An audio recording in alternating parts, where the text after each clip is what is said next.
Warahmatullahi wabarakatuh. Alhamdulillahilladzi arsala rasulahu bil huda wa dinil haqq liyudhhirahu 'ala dini kullih wa kafa billahi syahida. Asyhadu an la ilaha illallah wahdahu la syarikalah wa asyhadu anna Muhammadan 'abduhu wa rasuluh. Allahumma shalli wa sallim wa barik ala nabiyyina Muhammad wa ala alihi wa sahbihi ajma'in, amma ba'd. Kita lanjutkan kajian kita, masih Kitabul Libas wa Zinah, kitab tentang pakaian dan perhiasan. Lalu kita sampai pada bab yang kedua, babu tahrim isti'mali ina'iz zahab wal fiddah. Bab haramnya memakai wadah yang terbuat dari emas dan perak ala rijal wan nisa, buat lelaki dan perempuan. Lalu ini buat lelaki yaitu wa khatamiz zahab, cincin yang terbuat dari emas, wal harir, dan sutra ala rajul, buat lelaki.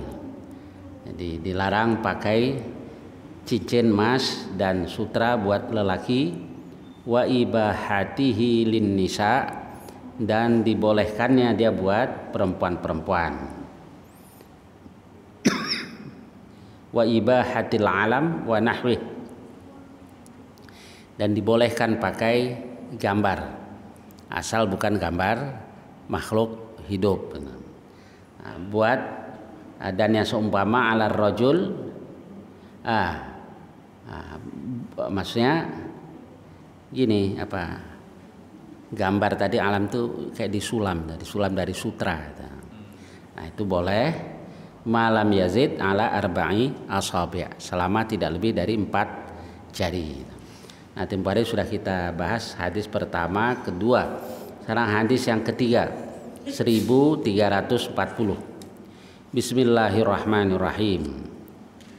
Hadithu Abdullah bin Umar, hadis dari Abdullah bin Umar radhiyallahu anhuma, anna Umar bin al-Khattab ra'a hullatan siyara, bahwa Umar ibnul Khattab radhiyallahu an melihat hullah jubah lah gitu, baju luar yang syara. Ini yang bergaris-garis gitu. Dari sutra dia.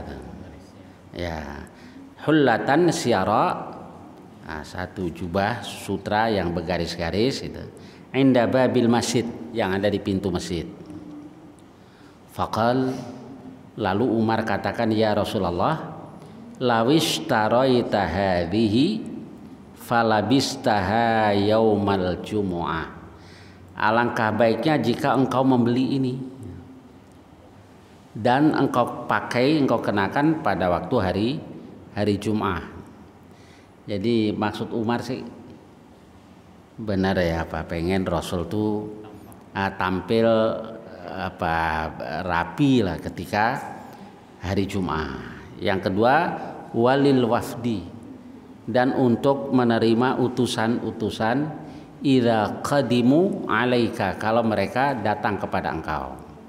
Dulu kan banyak tamu-tamu yang datang kepada Rasul, utusan-utusan kayak wafdu Bani Gais yang dari Bahrain terdatang. Nanti dari mana-mana datang. Nah, maksud Umar biar jubah sutra tadi dikenakan Rasul buat menemui utusan-utusan tadi, para tamu. Faqala Rasulullah sallallahu alaihi wasallam, lalu Rasul bersabda, innama yalbasu hadhihi man la khalaqa lahu fil akhirah. Hanyalah sesungguhnya yang mengenakan hal ini orang yang tidak punya bagian untuknya di akhirat. Jadi yang mengenakan baju sutra, yakni buat lelaki, yang di akhirat nggak dapat bagian. Artinya apa? Dilarang oleh Rasulullah SAW, ya ini buat lelaki. Jadi yang begini-begini buat perempuan sajalah, buat istri-istri kita. Kalau lagi siapa ya istri yang pakai sutra ya? Mahal.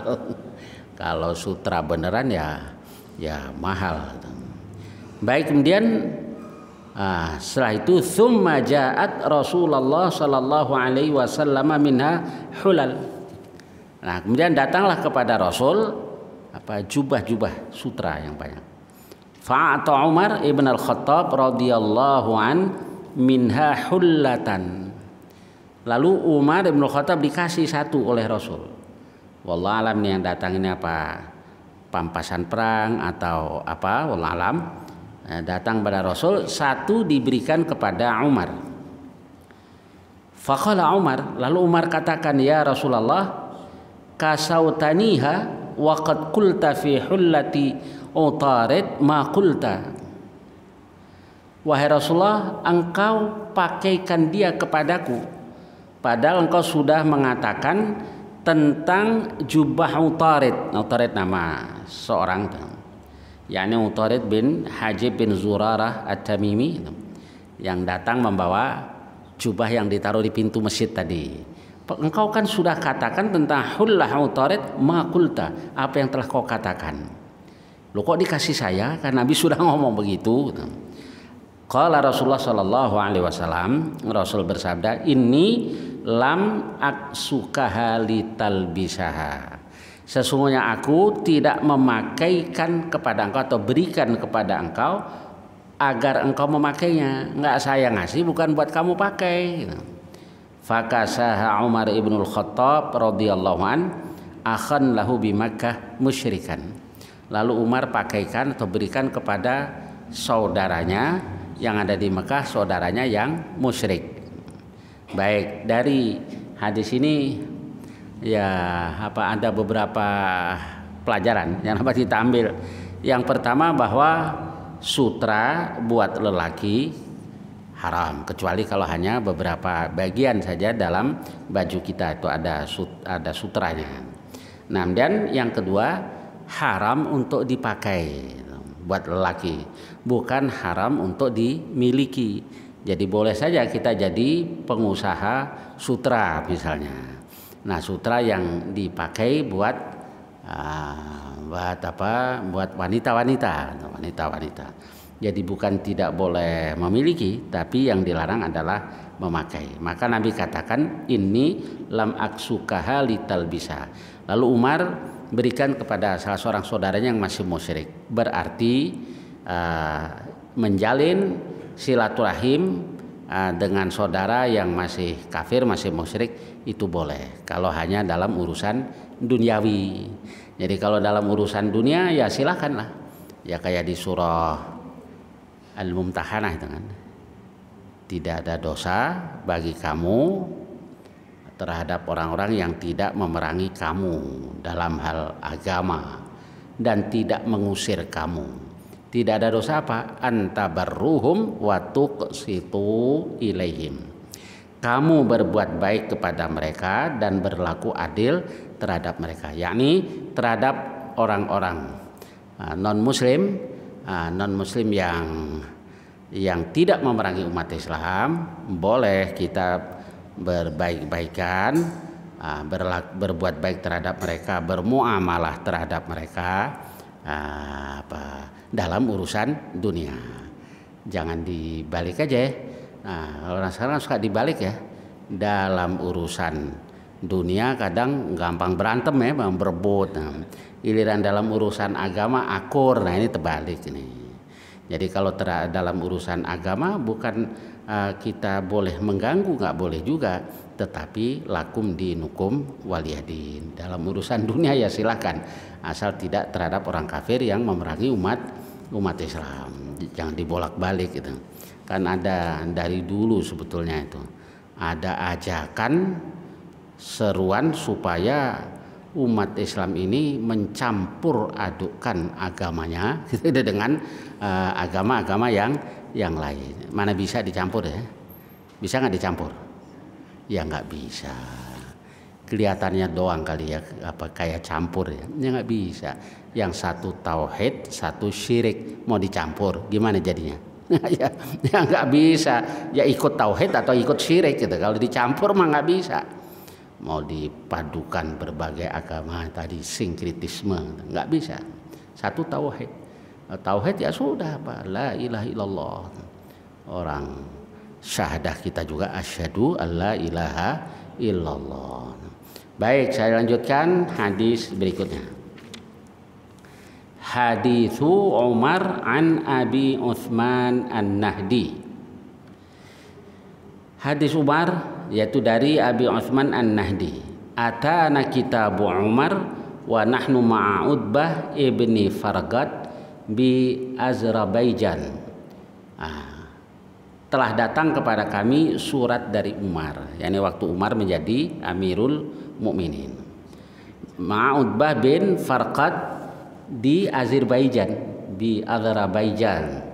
Anna Rasulullah sallallahu alaihi wasallam. Nah, isi surat Umar itu bahwa Rasulullah sallallahu alaihi wasallam naha anil harir, melarang mengenakan harir, sutra, illa hakadha, kecuali segini itu. Nah, wa asyara bi asba'i allataini taliyanil ibham, dia isyarat dengan dua jarinya yang mengiringi jari jempol, jadi nih telunjuk dan tengah, masa segini kecuali segini. Nah, itu boleh. Qal fi ma'alimna annahu yakni al-a'lam. Nah, yang kami tahu segini ini berarti cuma kayak sulaman tadi, disulam dengan apa? Dengan sutra. Nah, itu dibolehkan. Ya, sebagaimana yang sudah kita bahas pada kajian yang lalu, bukan Islam itu tidak mengizinkan kita menikmati rizki yang telah Allah berikan kepada kita. Ya, khudhu zinatakum inda kulli masjid, kenakan zinah kamu, pakaian kamu di setiap masjid. Ya, tetapi tetap ada batas-batasnya.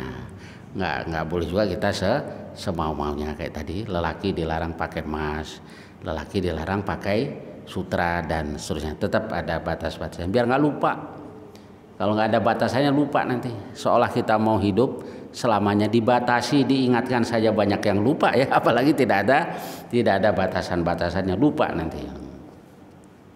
Baik, kemudian 1342 haditsu Aliin radhiyallahu anhu qala ahda ilan nabi sallallahu alaihi wasallam hullata syara falabistuha ahda ilayyan nabi menghadiahkan kepadaku hullata syara, pakaian sutra yang bergaris-garis tadi. Falabistuha, lalu aku mengenakannya.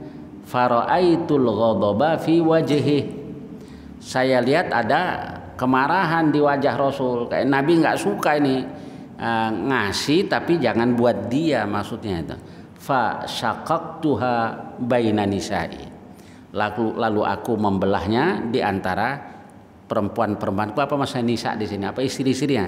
Enggak, Ali istrinya waktu ada Rasul itu, waktu ada Fatimah itu hanya Fatimah saja, jadi tidak lebih dari satu.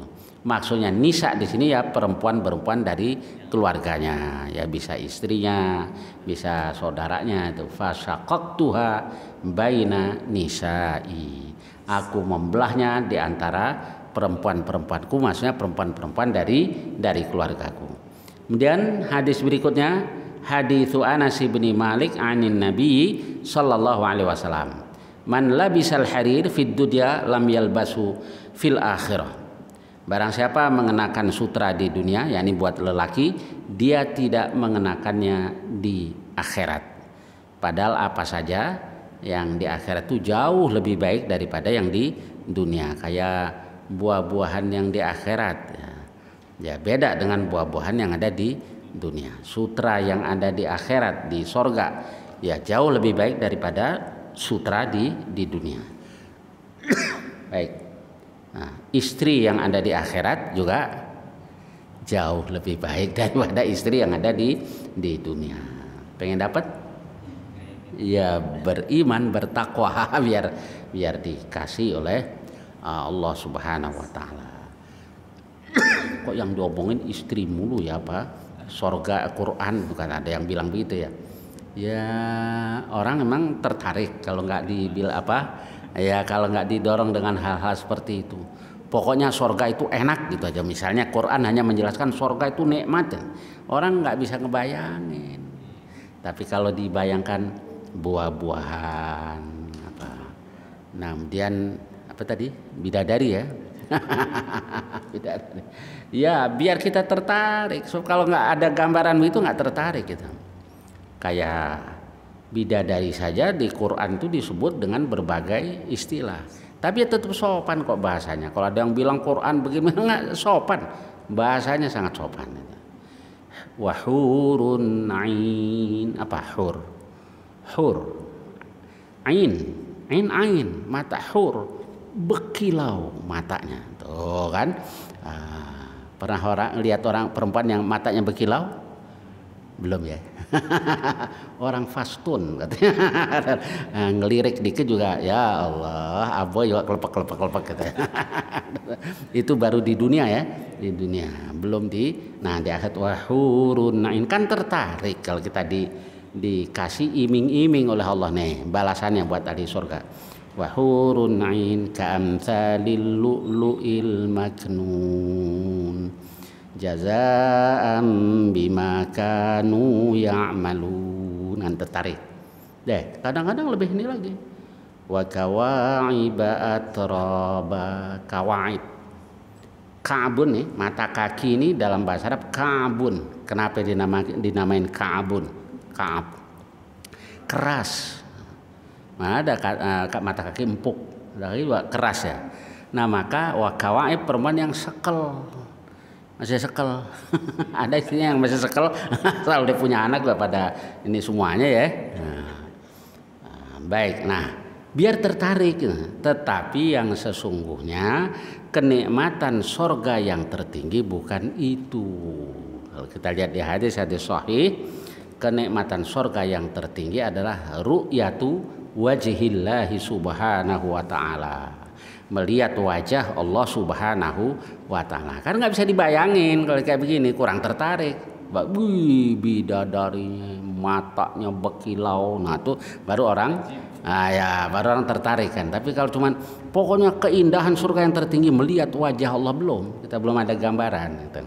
Wallahualam, insyaallah begitulah di antara hikmahnya kenapa kok dimotivasi dengan hal seperti tadi. Tapi yang sungguhnya kenikmatan surga yang tertinggi ya melihat wajah Allah Subhanahu wa taala. Lilladzina ahsanul husna wa ziyadah, buat orang yang berbuat baik, al husna, balasan yang lebih baik, wa ziyadah, dan ada bonusnya. Apa bonusnya? Ru'yatu wajhillahi subhanahu wa ta'ala. Kemudian itu yang di akhir surah Al-Kahfi gimana itu? Faman kana yarju liqa'a rabbih falyamal 'amalan shalihan. Yang ingin mengharap liqa'a rabbih, bertemu dengan Tuhannya. Itu ada yang mengartikan melihat Allah. Maka falyamal 'amalan shalihan, hendaklah dia berbuat yang salih. Wala yusyrik bi'ibadati rabbih ahada, jangan mempersekutukan seorang pun dalam beribadah kepada Tuhan, yakni jangan riya. Jadi ikhlas, jangan riya. Nah nanti akan dibalas oleh Allah dengan balasan tadi. Baik, kita lanjutkan hadis yang berikutnya, 1344. Hadits Uqbah ibni Amir radhiyallahu anhu qal, bahwa dia berkata, uhdiya ilan nabi sallallahu alaihi wasallam farruju harir, dihadiahkan kepada Rasulullah sallallahu alaihi wasallam farruju harir. Farruj itu kayak rompi lah, mirip-mirip rompi gitu, yang terbuat dari sutra. Falabisahu, lalu Nabi mengenakannya. Fasalla fi, lalu Nabi sholat dengannya. Kalau bahasa Indonesia sholat dengannya gitu ya. Bahasa Arab yang pas, shalla fi, sholat di dalamnya. Ya orang kan di dalam baju. Cuma kalau bahasa kita kayak nggak enak ya. Dia sholat di dalam baju itu. Nah, kita dengan mengenakan baju tadi. Sumang sorofa. Setelah itu Nabi berpaling atau salam. Fa naza'ahu naza'an syadidan kal karihi lahu. Habis itu baru Nabi melepasnya dengan lepasan yang keras gitu. Jadi waktu dilepas. Waqal kal karihi lahu, seperti orang yang tidak suka dengannya. Waqal, dan Nabi katakan la yambaghi hadza lil muttaqin. Ini tidaklah sepantasnya buat al muttaqin, buat orang-orang yang bertakwa. Baik, sekarang ada rukhsah, boleh lelaki pakai sutra. Sutra itu kalau gatal dari ulat sutra ternyata sebagai obat gatal. Saya ingat saya masih kecil dulu, ibu saya punya baju sutra, udah rusak, udah robek-robek, disimpan aja sama ibu. Nah, buat apa bu? Udah kayak begitu? Enggak, kalau ada yang, jadi kalau ada yang gidu-gidu tuh dia apa? Digosok-gosok sembuh. Jadi memang benar kalau itu buat obat gatal, asal sutra yang asli. Baik, kita lihat tadi sini babu ibahati lubsil harir.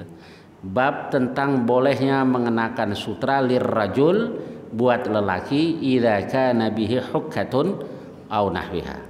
Kalau di dalamnya ada hukah au nahwuha, atau yang seumpama dengannya, gatal atau lainnya. Hadits Anas anna Nabiy sallallahu alaihi wasallam rakhasa li Abdurrahman ibni Auf, bahwa Rasul memberikan rukhsah kepada Abdurrahman bin Auf, wa Zubair dan Zubair, fi qamisin min harir, yaitu mengenakan gamis, baju yang terbuat dari sutra, min hikkatin kanat bihima, karena hikah, karena gatal yang ada pada mereka berdua. Dan bab berikutnya babu fadli libasi thiyabil hibarah, bab keutamaan mengenakan pakaian hibarah. Biar itu terbuat dari katun apa dan garis-garis itu, maksud hibarah.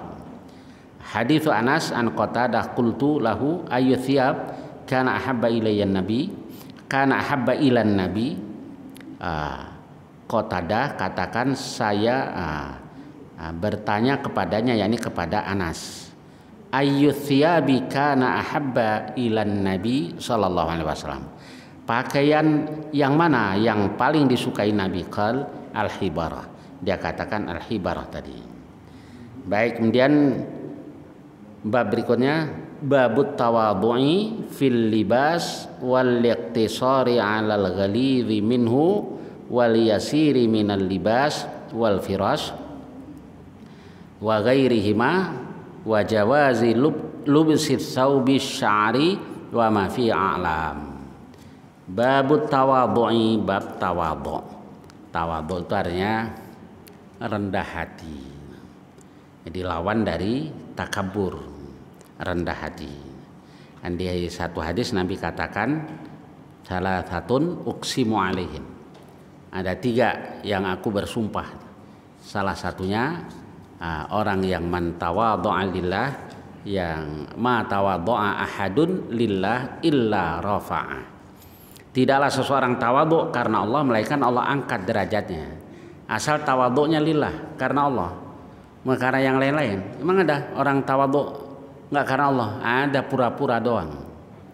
Jadi kayak tunduk, menghormati orang, dalam hatinya ternyata nggak tawadhu'nya. Biarin aja, nggak ada yang hargain saya, nggak ada yang hormati saya, orang belum tahu sih siapa saya. Nah, berarti nggak tawadhu kayak begini ya. Nah, ntar kalau dia pada tahu nih hafid Quran, wah ya cakap juga nih, hafal alfiyah dan seterusnya, ntar baru pada cium tangan. Sekarang biarin aja deh, nggak ada yang hormatin. Ini bukan tawadhu, ini pura-pura tawadhu. Baik, jadi tawadhu yang dimaksud yang lillah tadi. Babut tawadhu'i fil libas, tawadhu dalam hal pakaian. Ya, ini sebetulnya mampu tapi dia pakai yang sederhana.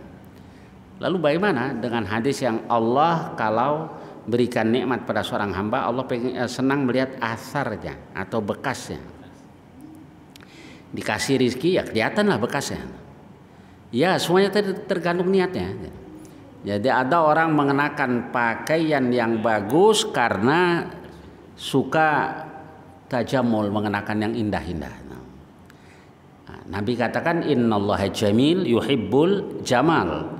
Allah maha indah dan Allah suka keindahan. Tuh kalau niatnya bukan karena ria, memang dia seneng pakai yang rapi. Sekarang ada juga pakai sederhana tapi sombong juga ada ya. Nah, begitu deh. Nah, ini ada kesempatan untuk ini. Lo jangan macam-macam sama gue. Semuanya banda lo gue bayarin ini. Tunjukin. Oh kaya nggak taunya biar bajunya ngegembel. Jadi ternyata nggak ikhlas juga ya. Nggak ikhlas. Ada juga tampil kayak gembel, nggak tahu emang gembel beneran ya. Enggak ikut-ikut orang barat itu celananya dibolong-bolongin, ngegembel padahal emang gembel beneran. Jadi semuanya tadi tergantung ke ini. Jadi nggak yang pas gimana ini? Yang pas itu bersahaja saja sebenarnya. Sebab Nabi juga kadang-kadang pakai baju yang bagus.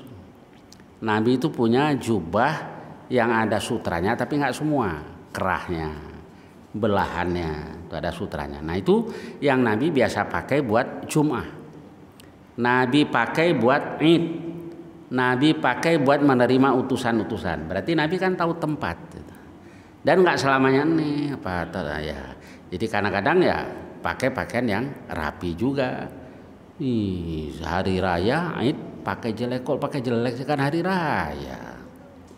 Ya kita kan harus tawadhu, bukan pada tempatnya itu. Kalau hari raya pakai yang bagus gitu. Jadi bersahaja itu apa adanya sebetulnya. Nggak usah dibuat-buat, nggak usah dibuat-buat. Nah itu insya Allah lebih ikhlas yang kayak ini. Ya tadi ada yang pura-pura miskin, ada juga yang pura-pura kaya. Nanti jangan pakai libasuzur. Nah kan ada di satu hadis itu seperti kalabisi saubaizur, seperti orang yang mengenakan pakaian dusta. Nah apa itu pakaian dusta? Pakaian dusta itu ada pakaian yang dibuat-buat. Sebenarnya bandel nih orang, bandel. Cuma biar kelihatan ini ya pakai gamis, nah, gitu kan ya, peci rapi, jenggotnya diwarnain gitu. Nah itu bagus. Cuma niatnya ternyata bukan karena dalam menjalankan sunnah Rasul, ya biar kelihatan nih, biar kalau mau minjem duit orang mau kasih gitu ya, biar nah ini namanya saubuzur, pakaian palsu. Jadi ya pakaian yang apa adanya yang benar, bukan pakaian palsu tadi. Jadi ya benar bersahaja, nggak usah dibuat-buat lah, nggak usah terlalu dikeren-kerenin, jangan juga yang sedang aja sedang. Baik, kemudian wal iktisari 'alal ghalidhi minhu, membatasi diri dengan pakai yang tebal itu maksudnya yang murah gitu. Wal yasir minal libas, pakaian yang sederhana.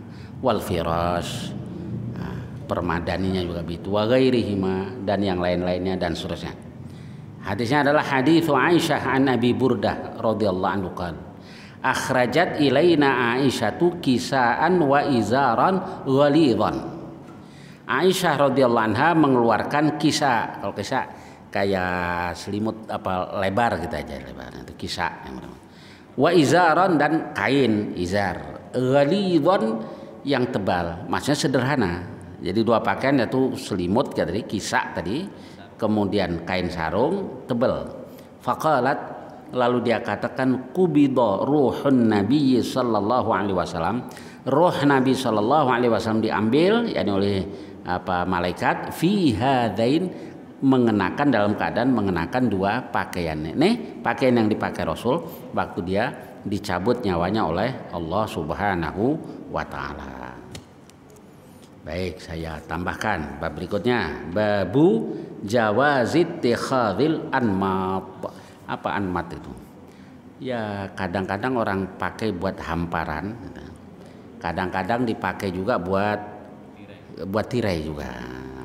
Apa ya jenis kayak permadani, tapi kalau permadani tebel ya, nggak terlalu tebel. Nah pokoknya begitu deh anmat. Nah hadis Jabir radhiyallahu anhu qala Qala Nabi sallallahu alaihi wasallam hal lakum min anmat? Kamu nggak punya anmat? Nah ini waktu Nabi nikah. Katakan nggak punya ini nih. Qultu, aku katakan, kata Jabir, wa anna yakunu lanal anmat. Dari mana kita dapat itu ya Rasul? Nabi katakan, ama innahu sayakunu lakum al anmat. Nah, ketahuilah nanti akan ada al anmat itu buat kamu. Nah, fa ana aqulu laha. Nah, kata Jabir, aku katakan kepadanya, pada istriku, yakni imra'atah, akhiri anni anmataki. Singkirkan darimu anmatmu itu. Apakah sejenis tirai atau ini tadi apa, hamparan tadi. Istrinya jawab, alam yakulin Nabi sallallahu alaihi wasallam innaha satakunu lakumul anmat. Bukankah Nabi telah bersabda bahwa kamu nanti akan memiliki itu al-anmat tadi? Fa'ada'uha, saya pun biarkan istri saya. Nah begini, ini sebenarnya nanti ada ikhtilaf di antara para ulama, boleh tidak memakai tadi itu al-anmat tadi. Nah, sebagian berpendapat boleh, dasarnya karena Nabi katakan ama innahu sayakunu lakumul anmat. Nah sebagian lagi katakan enggak, itu bukan pembolehan, nanti akan begini begitu, kan berarti bisa dalam arti boleh, bisa juga dalam arti tidak. Tapi beginilah, kalau tidak ada larangannya itu berarti boleh. Jadi kalau masalah dunia itu al-aslu fil asya al-ibahah. Hukum asal dari al-asya segala sesuatu, yakni selain urusan ibadah, itu adalah al-ibahah, mubah. Kecuali kalau ada larangan dari Allah atau dari Rasulullah sallallahu alaihi wasallam. Baik, kemudian bab yang ke-9, babu tahrimi jarrid saubi khuyala. Bab haramnya menyeret pakaian karena sombong. Wa bayani haddi ma yajuzu irkha'uhu ilaihi, dan keterangan tentang yang boleh dia labuhkan, wa ma yustahab, dan yang disukai seberapa itu. Baik, kita lihat hadis-hadisnya. Yang pertama, hadis Ibnu Umar radhiyallahu anhuma anna Rasulullah sallallahu alaihi wasallam qala la yanzurullahu ila man jarra thawbahu khuyala. Allah tidak lihat orang yang menyeret saubahu, pakaiannya. Jadi di satu lafaz izar ada juga saub, ada juga itu pakaian, berarti umum pakaian apa saja. Allah tidak lihat, ini Allah nggak redha. Ila man jarra saubahu, pada orang yang melabuhkan pakaiannya khuyala, karena sombong. Lalu hadis berikutnya, hadis Abi Hurairah anna Rasulullah sallallahu alaihi wasallam qala la yanzurullah yaumal qiyamah. Allah tidak lihat pada hari kiamat ila man jarra izarahu bataran, kepada orang yang melabuhkan pakaiannya karena sombong. Baik, ini soal melabuhkan pakaian. Itu di satu riwayat kadang-kadang lafadznya mutlak. Mutlak itu nggak ada qaidnya, nggak ada embel-embelnya kalau bahasa kita. Misalnya di hadis riwayat Bukhari, Nabi katakan ma asfala minal ka'bain minal izar fafinnar. Kain yang di bawah dua mata kaki tempatnya adalah di neraka. Nah di situ mutlak, nggak ada embel-embelnya, karena sombong atau karena tidak sombong. Kemudian di hadis-hadis tadi itu semuanya ada qaidnya, yaitu batoran. Nah, batoran karena sombong, khuyala atau karena sombong. Baik, bagaimana lagi dengan Abu Bakar itu? Ya Rasulullah, kain saya yastarhi, ngengsreh, illa an ata ahad, kecuali kalau saya pegangin. Nah, jadi mungkin memang pakaiannya begitu. Kemudian kata Rasul, engkau tidak termasuk yang melabuhkan pakaian karena sombong. Lalu bagaimana hukumnya? Orang yang pakaiannya di bawah mata kaki karena sombong atau tidak karena sombong. Nah, karena hadis-hadisnya seperti tadi, ada sebagian yang berpendapat mau sombong mau nggak sombong haram. Nah, satu. Yang kedua, enggak dong. Jadi dia pakai kaidah usul fikih. Yuhmalul mutlaq 'alal muqayyad. idza tafaqa fis sababi wal hukmi. Yang mutlak itu dibawa atau diartikan kepada dalil yang muqayyad. Kalau dua dalil itu ittafaqa fis sababi wal hukmi, bersesuaian dalam hal sebabnya dan dalam hal hukumnya.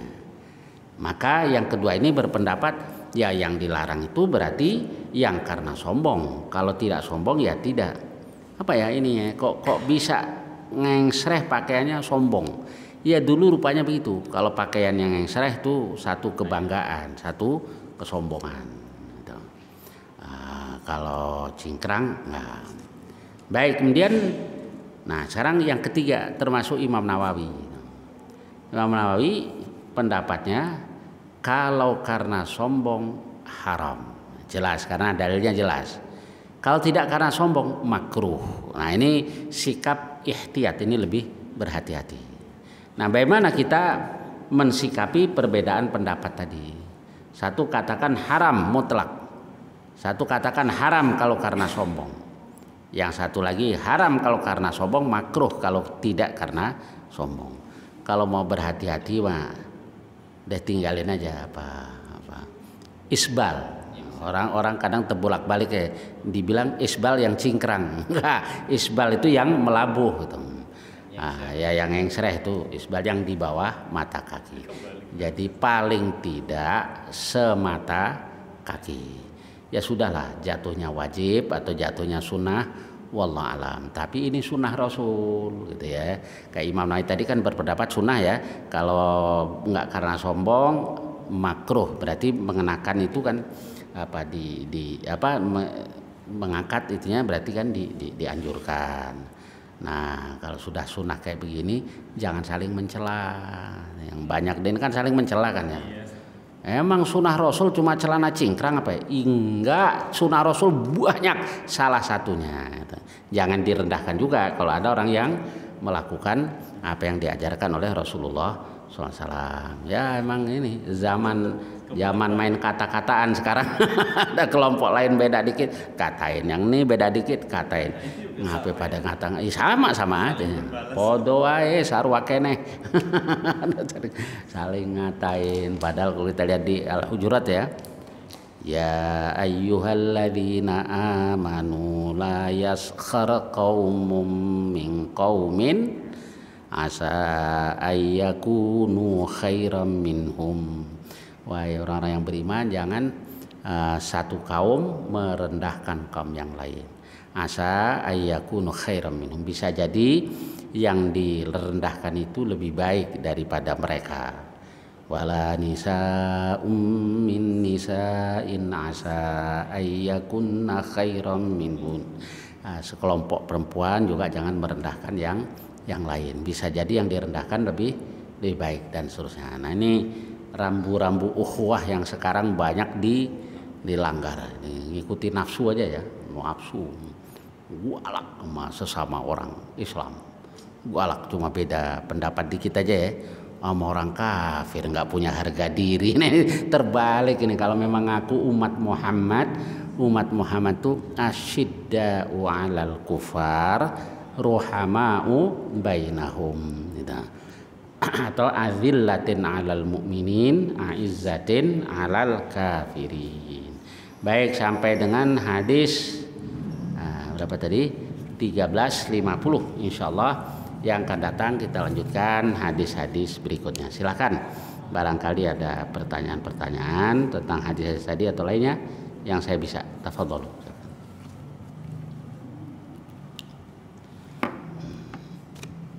Ya. Penyebab tadi itu saling mencela itu apa karena asumsi itu? Ya bisa. Jadi kalau secara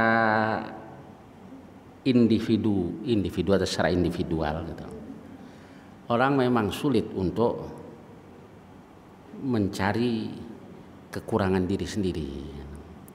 Biasanya orang lebih mudah mencari kesalahan orang lain.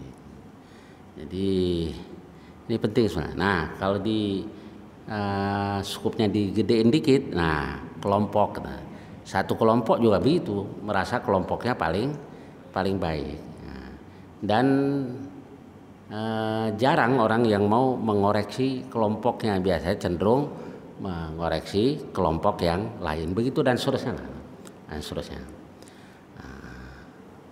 Maka Nabi katakan tuba liman syaghalahu aibuhu min uyubin nas. Tuba liman syaghalahu aibuhu. Beruntung orang yang disibukkan oleh aibnya daripada aib orang. Jadi orang yang sibuk mengoreksi diri sendiri, tidak koreksi orang lain, nah itu yang beruntung. Baik, sekarang gini. Kita kan disuruh amar ma'ruf nahi mungkar. Wajib lah itu. Salah satu sendi masyarakat Islam ya harus ada amar ma'ruf nahi mungkar. Tapi begini, ini nasihat orang-orang tua. Nasihat orang-orang tua begini. Kalau kamu lihat orang yang lebih tua, apa mestinya yang kamu pikirkan? Nah, ini untuk biar kita nggak sombong tadi. Mestinya Anda berpikir bahwa orang ini lebih tua. Pahala yang sudah dia lakukan, kebaikan yang telah dia lakukan jauh lebih banyak. Saya masih muda, kebaikan saya belum seberapa. Nah, insya Allah tawadhu. Kalau ketemu dengan orang yang lebih muda, hendaknya kita berpikir bahwa orang ini lebih muda, dosanya belum seberapa. Nggak kayak saya, sudah tua, sudah banyak berbuat dosa. Tapi umumnya kan terbalik semua kan ya. Kalau ngelihat yang lebih tua, tua umur doang, nggak ada apa-apanya, nggak bisa dicontoh, nggak bisa lah, gitu ya. Ketemu yang lebih muda nih, muda kurang galil adab nih, kurang ajar nih, apa dan seterusnya lah. Ketemu orang yang ilmunya di atas kita, kelihatannya ibadahnya kok pas-pasan. Biasanya kritik dulu pasti. Ilmu doang banyak, amal kagak. Mendingan gue biar nggak pinter-pinter amat juga. Nah, ya pasti sombong. Ketemu dengan mestinya dia begini berpikirnya. Ini orang kelihatannya pas-pasan, tapi kan alim dia. Insya Allah rukun syaratnya terpenuhi, makbul lah insya Allah, diterima oleh Allah. Saya banyak doang amal, ilmunya kagak, nggak tahu deh amal saya diterima atau tidak. Nah kan tawadhu gitu ya. Ketemu dengan orang yang ilmunya di bawah kita, amalnya lebih banyak, apa yang tersirat di benak kita? Biasanya mah ngeritik dulu. Ini orang amal doang banyak, ilmunya kagak. Mendingan gue dong biar begini-begini. Al-ilmu qabla al-amal, ilmu sebelum ya sombong. Baik. Ketika saya sampaikan ini, ada orang yang katakan, Ustaz berarti nggak ada amar ma'ruf nahi mungkar dong. Nah, Anda keliru. Kalau amar ma'ruf nahi mungkar tadi didasarkan pada sikap tawadhu, itu akan lebih baik. Jadi dasarnya bukan nafsu. Kadang nafsu kan, nafsu dengki dan sebagainya. Enggak, memang dia pengen mengajak orang kepada yang ma'ruf dan mencegah dari yang mungkar. Nah, itu kan lebih baik lah seperti itu. Wallahu a'lam bishawab. Ya, silakan. Ya, silakan Pak. Masalah yang tadi nyeret-nyeret Pakaian ya. itu kan sebetulnya kan adat di Arab. Ya betul. Ya, kita kan di Indonesia ini kan memang tidak pernah rasanya orang yang nyeret itu Ya. pakaiannya itu sombong. Ya. Jadi apakah itu memang Ya. adat Betul. apa Itu ya. orang Arab kan? Ya mungkin ada juga kali orang kita yang pakaian yang ngengsreh, sombong gitu ya. Perempuan diikut-ikutan Ratu Elizabeth. Kalau jadi ini dia apa, ngengsreh panjang dia dipegangin, bisa juga enggak. Tapi ini bukan buat perempuan, buat laki sebenarnya. Kalau perempuan justru ketika Nabi larang ini, ada yang katakan idan ingkasyafna, kebuka dong ya Rasul kalau mesti ditinggiin. Nabi bolehkan buat perempuan lebih sejengkal, nggak apa-apa, nggak sejengkal, karena buat menutup auratnya. Nah pertanyaan itu nggak pernah ada sekarang, kayaknya jarang lah ada. Kebuka dong aurat kita. Yang ada juga, ya Ustadz ribet, nggak bisa main poli, nggak bisa renang, biasanya begitu ya. Ini nggak dulu idan ingkasyafna ya Rasulullah. Baik, jadi maka kayaknya yang lebih pas tadi itu Imam Nawawi tadi. Kalau karena sombong itu jelas haram. Meski budaya masyarakat kita kayaknya nggak ada ya yang pakaian ngengsreh sombongan. Yang ada begini kita ya. Apa? Sama ya. Nih kalau dia penuh gitu. Iya begitu ya. Bu, ini berapa nih Bu harganya Bu? Yang ini berapa Bu? Yang dagang kesel juga, giginya emas semua, 3.000 tahu. Enggak, biasa kalau kita itu perhiasan ya ininya, kalau pakaian enggak biasa. Baik, mudah-mudahan banyak manfaatnya. Wassallallahu ala nabiyina Muhammad wa ala alihi wa sahbihi wasallam. Walhamdulillahirabbil alamin. Assalamualaikum warahmatullahi wabarakatuh.